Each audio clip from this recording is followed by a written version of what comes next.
Okay, so good afternoon, everybody, and welcome to our next In Conversation with event. I am delighted to be joined by our three panelists today, where we're going to be talking about corporate and social responsibility. So first of all, a big hello to Sarah James from Savient. Hi, Sarah.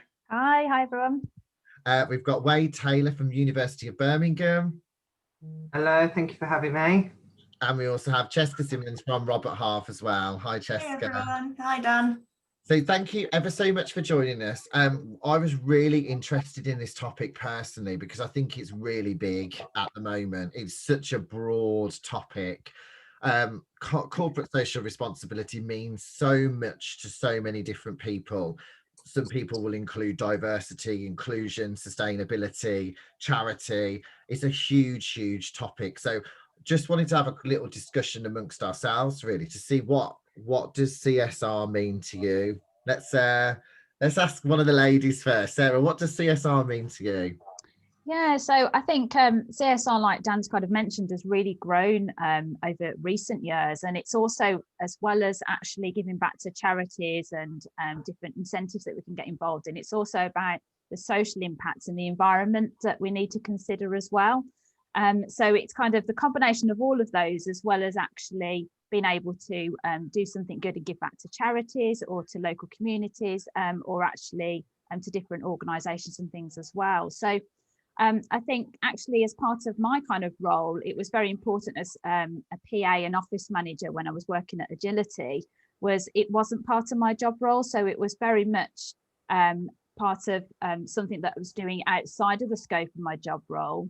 And was very much about actually helping everyone else and encourage everyone from brand awareness and actually the reputation and the brand of the company, but then also about giving back and working together as a team and building that reputation for the company as well. Yeah, definitely. I think one of the things we'll come on to is how that kind of sits within your role and whether that's something that you kind of had to pioneer yourself or whether that's something that the company wants to do. So very interesting. We'll come on to that in a sec, Sarah, for sure. Wade, what about you? And so I gave this quite a lot of thought because, echoing Sarah's point, it is so broad.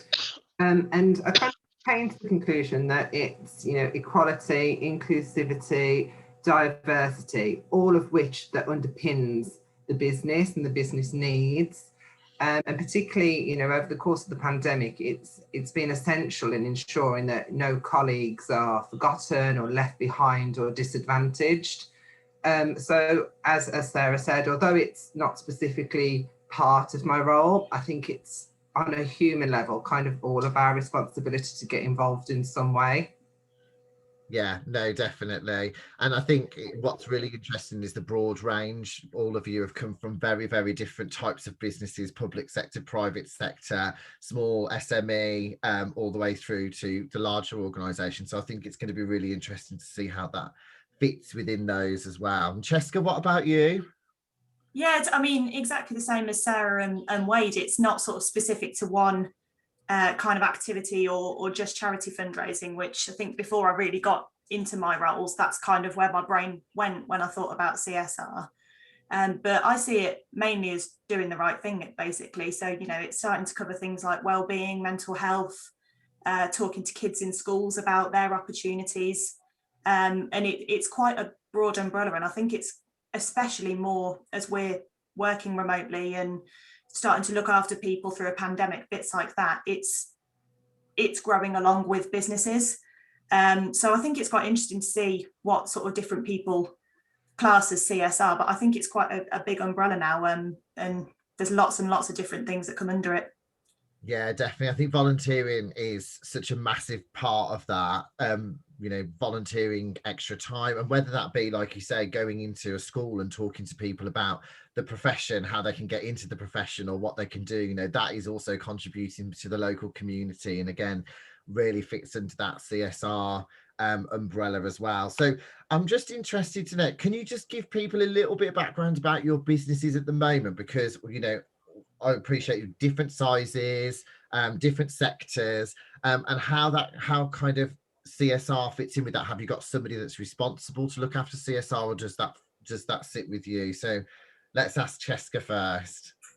So at my job now, I work for Robert Half Recruitment, which is a global recruitment company. We've got offices all over the place. So it's quite, you can't have one person that covers the whole business. So we kind of have different branches. It's kind of handled in different countries and different offices by different people who are just passionate about it, really, which is, it's so important for something like this. And in my old job, when I worked at Galliford Try, it was more part of my job role. So it was probably 50% of my time was spent going into schools, going out, working with various places for people to volunteer. But that was a UK business, so it was much easier to manage locally. But I just think it's just so important for you to have that kind of drive behind wanting to do it. Because then that pulls other people in with you, and it's always been something that I've been passionate about since I was in my teens, and I was just really, really lucky that it then became part of my job as well. Do you find there's a difference between the construction sector and the recruitment sector? Will you say 50% of your role, for example, was doing that with Galliford Try? Is that because it was particularly in the construction area? I think it was mainly to do with where our offices were. We had offices that were quite close together. It was easy to sort of partner with other offices because it was Coventry and Birmingham, or Wolvie. So I think that's the main difference, is sort of ease, really, of people being able to get to events. But the nice thing about having a sort of UK wide and a global country, really, is once somebody picks something up, then somebody else might say, oh yeah, I'll be part of that. And because we can do so much now virtually, people get more involved that way, which is really, really lovely to see. Yeah, 100%. We're going to come on to buy-in a little bit later. So no, thanks for that. What about you, Wade? So obviously University of Birmingham, it's a big organisation, one of the Russell Group universities, and for those that aren't familiar with the structure of them, we're broken down into colleges and professional services. So for us as business, CSR's looked after within those kind of areas. So whilst we have people like sustainability managers, outreach and engagement officers, wellbeing officers, I don't think there's one person, as Chesca was saying, that because of the size of the organisation, it wouldn't be realistic to put the onus on an individual. And again, similarly, it's not something that I was asked to do. It's something that I've looked at what's available within the university. If there was something there, great, getting involved, and where there wasn't, putting groups into place to really grow the networks or create them in some instances. Yeah, and I think that's really important, because I think one question that's come on, particularly last year, I remember so many discussions around about how you can enhance your role and what sort of things you can do. And I think when we had an interview last week, Wade, didn't we? You were saying it's really important to try and create those opportunities, or push yourself to become parts of groups within the organisation. That's really kind of going to highlight what you can do to give back within the organisation as well. So that's true, isn't it?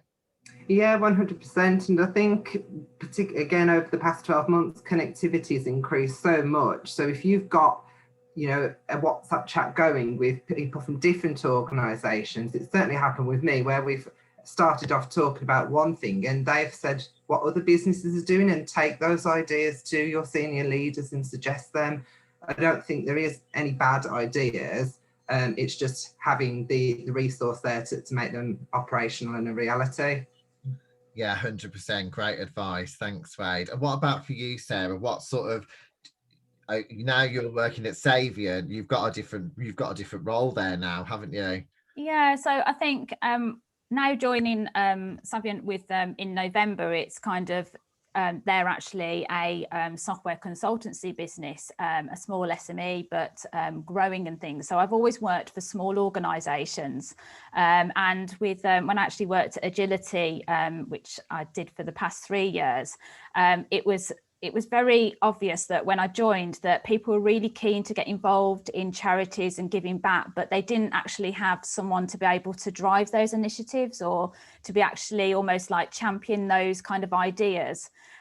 So it was, I really saw it as an opportunity, especially when I joined Agility Group, and my relationship as actually the PA to the CEO was to be able to come up with that strategy and work with them and kind of say, you know, this is the plan for the year, this is what I'd like to implement. And very much I had lots of volunteers and lots of people that wanted to get involved. So I was able to kind of implement that with the team and work with them. So it's never been a standalone role, and I don't think it ever will be in the kind of organisations that I work with, because they're just a lot more smaller, the organisations. But you know, you need that support from your colleagues, and I felt that I was quite well positioned to be able to be that kind of leader and support in that role.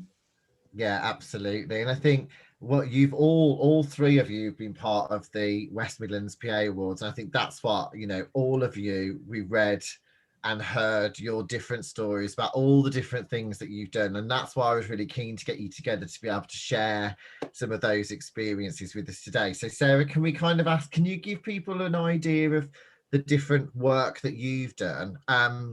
And also the challenges that you met along the way, because it's not easy to get buy-in from everybody. You know, I've been in offices before. We've got so many things going on, so many different departments doing their responsibility to raise money, and everybody's putting their hand in their pocket, or, you know, trying to do things to create awareness. But you've had some fantastic ideas, so and initiatives that you've been part of. So I'd love it if you would be able to share those with us today. Yeah, so I think with actually one of the first things I kind of looked at was around the environmental and social things. And actually we're all working in offices. It's like, what actually can we do better in the office environment? So that was things from actually recycling batteries, and that actually, as doing that, who knew that you would then be raising money for charities and different organisations.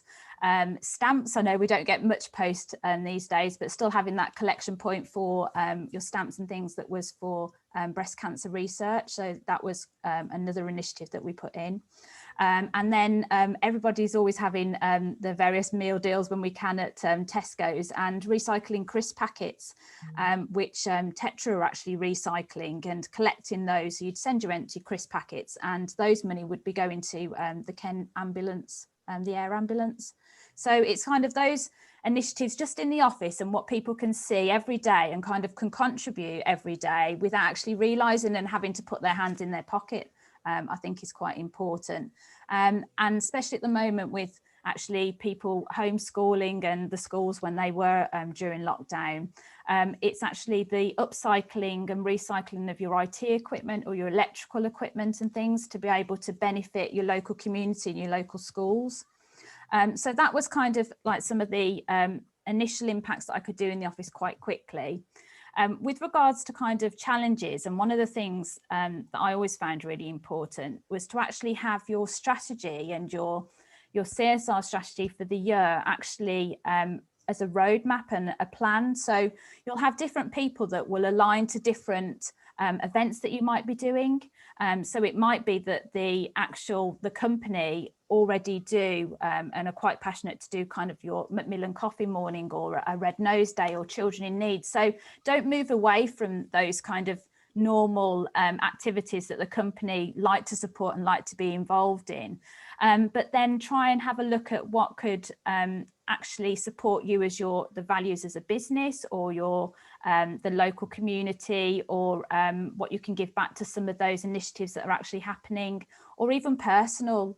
You know, we all know our colleagues, we all get affected in different ways, that there might be some real passionate charities that people want to support, that you can kind of put those plans into place to be able to help. Yeah, no, I think that's great. And I think, how did you, so for example, and you know, with the crisp packets and the stamps and everything, was it you, did you research that? Did you find that out? Or was that something you had to kind of, because I never knew that. So I think that's I've learned that straight away. And I think in this environment where we could potentially be going back into an office, these are things that could be implemented as part of the change program for people coming back, because we're in such a state of change. People are used to it now. So implementing new things and new ideas and ways of working actually could be a real crucial point now, couldn't it? So did you have to, Yeah. did you research these and then obviously communicate that out with everybody? Yeah, so basically it was kind of, we're creating a lot of like waste and recycling, and at the time we were doing our ISO accreditations for the environmental and the health and safety and standards. So it was kind of, it aligned to itself with the ISO standards. And it's like, well, what else can we be doing to impact and improve the environment? So I then researched to say, what other things can we recycle? What other things can we be able to do to actually help potentially give charities and things as well? And I'm sure everyone used to remember like the Blue Peter appeal, when they used to like have to recycle your Coke cans and you take them into schools or colleges and things. And I think it's just kind of keeping your ear to the ground really, or LinkedIn or social media or on Facebook. It's like you see different things, you think, well, how can I help, or how could I contribute to that? And that's some of the things that I've been like researching really. And I think this is one of the things I love about the forum, is that we can share these things with each other, because you could be working on your own within an organization, so busy and not know, for example, or you could be within a larger organization and not be able to communicate that out to everybody really quickly and make sure that everyone's kind of on board with it. So I love these ideas that we're sharing. So thank you so much, Sarah. Congratulations. Great initiatives there. No problem. Chesca, what about you? Yeah, so I mean, the main focus that I had was on the charity element, and I found from a sort of buy-in perspective that when we'd done the research around 4 or 5 local charities, we then put it out to our staff at Galliford's to say, who do you want to support? And as soon as you kind of give that ownership to other people, the buy-in just flips like that. And like Sarah was saying, if you're tapping into things that other people are passionate about, all of a sudden you've got X amount of people who are willing to either help you organise events or just to take the reins and go and do it themselves. So that I always found was absolutely brilliant. I sort of tapped into my own personal life. I've always been a singer, so I thought, well, we'll stick a concert on. What could possibly go wrong? And we had a brilliant night, and we ended up having one of the concert organisers come and say, you can't let anyone else in because we're going to go over fire regulations. And it's just finding things that people are willing to give their time up for, but also having the balance of, running cake sales and raffles and things like that within an office, so people haven't got to take time out of their day. They can take 10 minutes at a lunchtime to come and see you and to buy a raffle ticket or to buy some cakes. And the really, really big effect we had was the volunteering aspect. So at Galliford's for 2 years, we supported the Mary Ann Evans Hospice, which is the one local to us in Nuneaton. And they've got this huge, beautiful garden. And there was quite a big space of it that they said, we just haven't got the people to do it up. We could maintain it, but we can't actually do the work to turn it around. And we went, we'll do it. And we sent about 30 people over a few different days. And we were getting plants donated from people and tools and various different things. I mean, I didn't go because I kill things in gardens, but I organised the actual events for people to go. And they just said it was brilliant because they walked us around the hospice. We met everybody. We had a chat with them all. And then we felt like we were giving something back to them. So having that personal aspect with a charity that you work with, which was why we'd always chosen local ones, because it meant you could just pop down the road and go in and say, how are you guys doing? We're looking at this as an idea. And that always went down brilliantly well. And they've now got a remembrance garden in there within their garden space that was created by Galliford's. Oh, that's such a lovely story. I think sometimes there is reluctance to go, isn't there? Sometimes I think when people go and they see, whichever initiative it is, they really do, your heart leaps out your chest and you really just want to do everything you can to try and help and support them, can't you? And by going out and asking the local community, I think we're all just it's amazing what we've seen over the last 12 months, the things that people have given, the time that people have done, the creativity, things that people do. And it's volunteering, I think, is such time is just so precious. And I think volunteering time and resources is just something that people really, really appreciate. So love that. Congratulations on that, Chesca. Awesome. And what about you, Wade? I think there's a number of themes that I've tried to get involved with over the years at the university. One's been our LGBT network, which is called the Rainbow Network, and I was previously the events officer for that, and we've run events around bi-visibility, transgender visibility, supporting the suite of programmes for LGBT History Month. We've done joint kind of collaborated events with other staff networks such as the BAME network and the Women's Network. So that was something that I really took ownership of and had a named role for. And then there's the sustainability strand, which I love hearing all the stuff that Sarah says, because as you say, it's only in these, kind of knowledge sharing forums that you can pick up on what's possible. And we've done a lot around kind of minimising waste. It's not a university policy, it varies from college to college and school to school. But, some things that come to mind are under ordering on the catering, for instance, to reduce the waste there. Thinking about what types of food we're ordering, a higher vegan percentage to cut down on CO2. And then just recently, I'd say probably from this launched a sustainability ambassadors group on Teams, and some of the ideas that are coming through on that are just inspirational. They're so good. Third strand would be around well-being. So for this, we've had things like well-being cafes, serendipity cafes, and the launch of my health assistant app, which is available to all our staff. And really, they was just giving staff the opportunity just to talk with colleagues at a time when some of them might be feeling a bit lonely or a bit overwhelmed. So I thought all of that was really important. And again, I now sit on the Wellbeing Action Group, which are looking at taking those initiatives forward. And I think the final strand is around charity. So last year in the college I was working in, we did it was like walk / run / cycle, whatever you like, 40 kilometres to mark the 40th anniversary of Birmingham and Solihull Women's Aid. And, particularly domestic violence did increase over the pandemic. So I thought that was a really notable charity in which to raise money for. And that was something that literally a group of 4 of us just drove forward, and we had real buy-in from senior management, which was absolutely fantastic.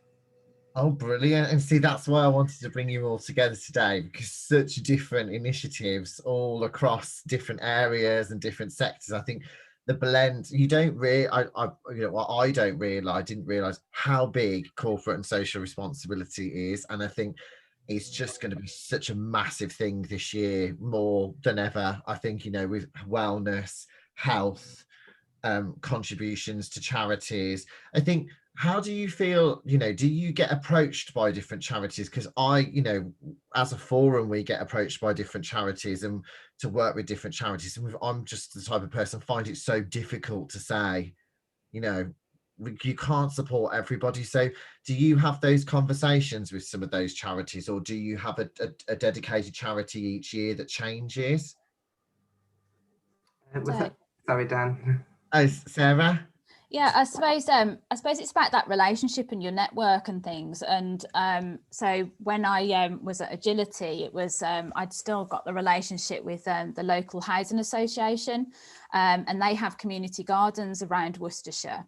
And they're always looking for people to come and do gardening, which I took a team from Agility, and we dug out a pond and relined that for them. So we did that one afternoon. And then I've actually adopted some kittens off the back of doing some volunteering at Worcester Animal Rescue Shelter. So it was great to actually, so having that personal relationship with that charity, you kind of align yourself. But we went over, there was 15 of us. From my husband came, my children, and other people brought sisters and their children and things as well. And we went and actually, painted pallets, and we helped build a sniffle trail for the dogs to help with the training. We planted plants, as well as getting to meet like the dogs and the other cats to help socialize with the cats. So actually having that relationship as a personal aspect, was able to give back to the charity. And I think you do kind of align yourself with that and charities that you've supported in the past, because like you say, Dan, otherwise you just can't spread yourself so thinly across so many different charities. And then it's a bit like your job role. When you're asked to do so many different jobs, you can't actually do the best if you're trying to do 101 things. But if you can just focus in on 4 or 5 main events throughout the year, at least then you know that you can kind of put 110% into those to be a success, really. Yeah, and I think that's why when you suggested your idea of having an actual calendar throughout the year and activities throughout the year is. But can I ask you, have you ever digged a pond before, Sarah? No. So we turned up, and the residents were all kind of sat there and all quite happily drinking all their tea and eating their biscuits and things. And they're like, oh, we really need some help with digging this pond out. So we're trying to catch tadpoles at the same time because we didn't want to to disturb those. So we're trying to do that. And basically we had to dig out this great big pond and reline it. But we did it. We got absolutely filthy. But it was great. It's that team bonding as well. And colleagues that you don't normally work with that were quite happy to volunteer and get involved and actually get stuck in with that. And that was exactly the same with the animal rescue shelter. It was people that were just happy to give up their time on a Saturday. We went on a Saturday and did that. And, I took the donuts along, but everyone was happy to have a cup of tea and a donut and chat. But actually, they all had a keen interest in supporting animals because at Agility, they've got an office dog as well. So she's kind of part of the office. So everyone's quite interested in supporting the animals. So it's brilliant. And homeless shelters as well. Mags was a great success. We were actually cooking and the breakfast at 7 o'clock in the morning. So people were happy to get up extra early to go into Worcester and cook breakfast for the homeless people that were there at the shelter. That's awesome. And I think, and some of the activities that you suggested as well are outside. I think going into the environment that we're going back into, being outside is really important. And so I think to find those opportunities, I know, for example, our chosen charity, Sir Giles Mason Trust, would love a group of volunteers to go and help the outside. They've been with the inside the care home, they're looking after the people in the care home, they haven't had the time to go in and do work in the garden, for example. So I think reaching out to those types of organizations where they just absolutely love some help, and as you say, team bonding, I think is really important. Chesca, did you find that it was a real good way to bring all the team together with all the activities that you were doing? Yeah, absolutely. And I think one of the nicest things about it was you had people from receptionists up to our MD of the company who were all in the same group, all in the wellies, just going, let's get stuck in. And we found it was such a nice way for people to connect, because you can get so caught up in your day job and you're sat with your team or in your office, and then all of a sudden you throw in a pub quiz and you've got everybody, and there's that kind of playful competitiveness. And it really does bring people together. And one of our biggest events from a couple of years ago at Galliford's was an Easter egg campaign. And we'd set ourselves a target. We said, well, in 2018, we collected 169, so we want to do better than that in 2019. And our suppliers got wind of it, and it's almost like they had an unspoken competition of who could bring more Easter eggs in than the other one. And they're coming in with pallets and pallets of these things. And we had 760 piled up round the walls that we had the nice problem of not knowing where to take them to, because we had so many of them. So we were going around orphanages and local foster homes and women's aid to the women's refuges and just throwing Easter eggs at them, saying, please take these and give them to the kids. And it really does bring people together, because that's an easy way for them to get involved. And they just said, well, I was at Sainsbury's on Saturday, so I picked a couple of extra up, and all of a sudden we've got 760 Easter eggs all melting in the sun in the middle of spring. And people just love it. And it's such a nice, easy way to connect, and it's a good way to get people talking. Yeah, no, 100%. I think especially this Easter as well, I think people probably still got Easter eggs left potentially. So I know Birmingham Business Park, they do a big Easter egg drop every year. And I mean, I don't know if you look at Birmingham Business Park as a place where it's got so many different businesses on site. I know Liz there, the park manager, just goes out of her way to do so many amazing initiatives there. And I find that really interesting how you're trying to get all the businesses to get the buy-in. But as you say, reaching out to your suppliers, Chesca, great idea, because they're going to want to help you as much as they possibly can, aren't they? Yeah, absolutely. Fantastic. Wade, with some of the networks that you've got at the university, I mean, you've reeled off loads there. I think, we were talking about before, diversity and inclusion is really, really important. How did those networks start? Is that, were you part of that from the beginning, or like the Rainbow Network? Absolutely, obviously, I'm naturally going to love that one. It's got a great name, Rainbow Network. What do you do in the Rainbow Network? So I think each of the networks that I've mentioned all started differently. Some were already in place when I started at the uni. Others I've started along with a committee, so our university PA network, for instance, and some of the college PA networks. And others have been led by, say, the sustainability manager or, even a deputy pro-vice chancellor for staffing.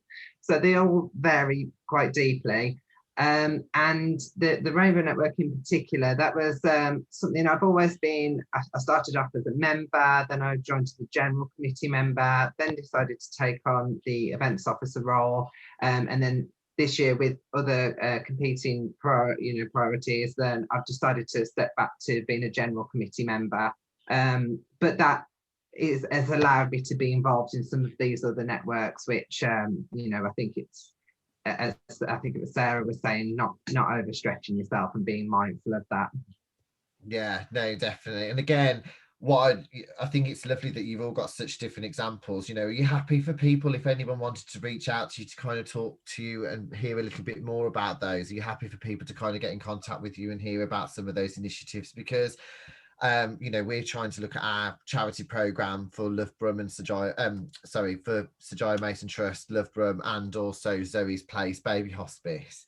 And we're thinking, I was thinking about, shall we do a walk together where everybody can submit how far they've walked, and we do maybe a walk from Birmingham, the UK, to Birmingham, Alabama together as a group. And Chesca, I know you sent some ideas in as well, and I think there's lots of different things bubbling, but it's just trying to get it going, I think. And I think you guys have just shown how much confidence you've got in trying to do that, which is really admirable. And I think if anyone would like to talk to you, would that be okay if they can kind of reach out to you and get some more info? Yeah, absolutely. Yeah. Awesome. So what would you say each of you has been, what was your biggest challenge through any of this? I mean, if we look at COVID, for example, obviously last year, everybody were giving as much as they could give, time, money, pioneering sustainability, for example. Diversity inclusion, absolutely massive topic last year, and is going forward into 2021. So there's so many different things going on, but would you say that it was really quite challenging to do something as an organisation then, because there were so many different things going on that people wanted to contribute to?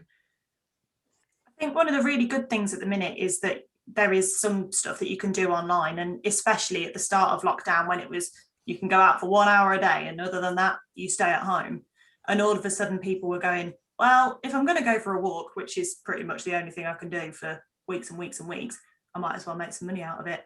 And that then I've really found that pulls people together, because then they say, like you say, doing a walk from Land's End to John O'Groats, for example, you've got different people, and you've got all these brilliant, like the Strava app and things like that. Now you can put your miles into it, and all of a sudden you've racked up however many hundreds of miles between you going around your local village or the local town. So I think whilst there have been a lot of challenges in terms of all of a sudden we were all at home and we couldn't go and do anything together, that people have really found innovative ways around it. And I think things like Captain Tom doing his thing last year, and that was obviously a massive national news story, that inspires people as well to go, well, I could do that, or I could do something similar. So it was a huge I think it's been a huge slap in the face for a lot of people in a lot of different ways, but people have found really creative ways around it as well. Yeah, no, definitely. I mean, you've got your performing element, haven't you, Chesca, as well? So have you done anything through virtual performances or anything like that? Have you had the chance to get together with your group? Well, funnily enough, the quartet that I sing with, we're meeting for the first time since March last year tomorrow, and I cannot wait. I don't care if it's snowing, I don't care if it's howling wind, I'm going. And we're going to sit in my garden. But we were doing at home recordings and putting them together. We had a friend of a friend who was putting the recordings together. We were putting videos together, and one of the videos we did was Charlie Chaplin's Smile, which we dedicated to our key workers that we knew and bits like that, and just got it out on social media, which is weird when you're singing at home on your own into a laptop with a track in your ear, but you kind of got to make the best of it, and just got to see where it goes. But I cannot wait for tomorrow to get back together and sing in different corners of the garden. You'll have to send us in a little snippet. I don't think it's going to sound great, but I'll give it a go. I think it's just great. I think it's brilliant. It's just be so great for you to be reunited again. But Wade, what would you say has been the biggest challenge, and what do you see kind of being the positives going forward that you could do? So certainly, I'll use the Birmingham Solihull Women's Aid fundraiser that we did, as that was only last summer. And for me, we all have our strengths and our weaknesses. And I was just so lucky to be able to use my network and people that I knew was good at things that I perhaps weren't. So for instance, for that, it was getting the website up and running and, making sure that people's stories of their 40K was uploaded, and the kind of technological side of that was not my forte. So having those around me and having that confidence to ask, reach out, work as a team, and we've said it numerous times already, bringing people together that you wouldn't usually work with, that was all a challenge, but also a lovely opportunity. Do you think that being virtual has helped that now to kind of have those types of discussions and get buy-in? Do you think it's a lot easier than, for example, when you're in the office and you're trying to meet different departments and people are busy and they've got meetings, it's actually, do you find it easier just to kind of bring key people from different departments together now? Yeah, and with us all being PAs, you've probably noticed it's easier to slot in that quick 15-minute chat or the odd half an hour area than it would usually. You haven't got the issue of finding a room or considering walking from one meeting to the next or traveling into town. So it has made these kind of off the cuff meetings a lot easier to enable. And as well, as I mentioned earlier, we've started using Teams a lot more, and that's just been fantastic. I'm just setting up a cross-college operations group for all kind of ops managers in the university to get together, and I think that'll be a lovely forum for discussing ideas like all those that we've talked about today. Yeah, 100%. No, that's great. Thank you, Wade. And Sarah, what about for you? I mean, obviously, there's so many different initiatives that you've been so passionate about. I saw that your children drew some pictures for Sir Giant Mason Trust as well. They put a call out late last year. I think it was for Christmas, yeah, for some pictures, and you kindly sent those off, and you also did some seeds as well, haven't you? Yeah, so that was kind of my first, especially being like the new kid on the block at joining Savient in November. It was kind of got Christmas out of the way, and I was really keen to do my first CSR activity with them. So it's kind of trying to see how the land lies with the new team, really, and they've been fantastic and supported everything that I kind of put into place or suggest. And kind of thinking about people's well-being and actual their mental health and keeping active as we were in lockdown 3. So February, I literally started a program that we had a Keep Active week at Savient, and we have various different colleagues that work all over the UK, and we chose the distance, which was from Barnstaple to Manchester, which was the furthest distance. And that's 257 miles. And with the team of 20 members of Savient, throughout that week, The directors actually gifted time as well for us to have away from the laptops. So instead of having kind of virtual team meetings or constantly on our laptops, actually having that time away from the laptop to keep outside and get active. And we did some social distance catch up with colleagues that live locally, and we was able to achieve that mileage and more, and at the same time ask people if they would like to donate some money, that we would support the Thistle Trust food banks, because you know the food banks have been really hit hard during lockdown, and we was able to make 3 donations to Bristol, to Worcestershire and to Manchester. And then as a little thank you, and my kind of little way of what can we give back to the staff, I linked it in with Valentine's Day, and I sent everybody a be happy and happy Valentine's Day, and here's a pack of wildflower seeds, which also supported the Bumblebee Conservation Trust, to each of the employees, so that they could either plant those seeds on their walks when they were getting out on the Keep Active week, or in their gardens. And it's all been really greatly received and supported by the team. So I'm looking forward to putting lots more plans with the team going forward. They're awesome. I feel really inspired by you all and these amazing ideas and suggestions. It's fantastic. And it's given me the fire to think, right, okay, need to get going again now. What can we do? And I think bringing everybody back together for me will be really, really important, but actually realizing how much people do want to try and contribute, but you know, regardless of whether you're face to face or virtual as well. I think it's really inspiring, all the different things that you've done, and I hope you're all incredibly proud, because it's lovely to see. Has anyone got any questions? Please feel free to pop them in the chat box if you want. If you want to take yourself off mute, very welcome. Just before we wrap up today, and have you got anything, kind of any final words from our panelists today about anything about going forward into the next kind of 12 months, what you would say? No, all good? I'd just like to say thank you, because it was really, really interesting, and there's lots of things that you've brought to the table today that I can definitely take back to my company. Thank you. Brilliant. Awesome. Yeah, I just wanted to reiterate that, Dan. Listening to you all has been absolutely fantastic, and just keep up the great work. It's brilliant and a very interesting call. So yeah, thanks guys. And thank you to Tracy as well, because last year you managed to contribute a really significant amount of money to Sir Mason Trust as well. Sarah, you contributed as well from Agility, and Julie, you contributed from GMAR. So really grateful for that, because they were just so grateful. I think one thing that I really appreciate with Sir Mason Trust is they tell us where every penny is spent on, and you know, bringing the animals. They were able to decorate some of the rooms. They were bringing animals in to try and keep people, you know, occupied who were there in the Alton care homes. And I think that's a lovely thing to see. I think it's really important when you know as well kind of what sort of contribution you've been able to make, whether that be with time or with financial commitment.